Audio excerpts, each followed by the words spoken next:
Federation of Motor Sports Club of India मान्यतेखाली होणाऱ्या Indian National Rally Sprint Championship स्पर्धेच्या अंतिम फेरीपूर्वीच्या प्राथमिक फेरी पूर्ण झाली असून अंतिम आणि निर्णायक फेरीमध्ये भारतातील अव्वल आणि सर्वोत्तम रायडर्समधून राष्ट्रीय विजेता ठरणार आहे। पुण्याजवळील कामशेत येथील नानोली स्पीडवे फार्म येथे झालेल्या प्राथमिक फेरीमध्ये देशातील 70 रायडर्सनी सहभाग घेतला होता। युरोग्रिप टायर उत्पादन कंपनीने विभागीय व्यवस्थापक फराज शेख यांच्या हस्ते या फेरीचा शुभारंभ करण्यात आला।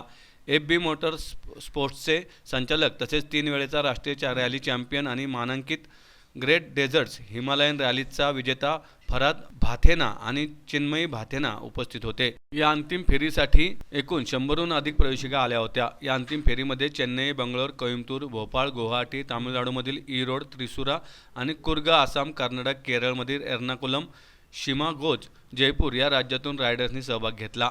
महाराष्ट्रातील पुण्यामधून किशोर जाधव, मोहन सेठिया, पुरुषोत्तम मते, कुणाल सिंग, नितीश चौधरी, दानेश जोशी, पंकज ठक्कर, आदित्य राजपूत, बारामतीमधून रोहित शिंदे, सांगलीमधून अजित पाटील, नाशिकमधून दर्शन चावरे, बादल दोशी असे अव्वल रायडर्सनी सहभाग घेतला।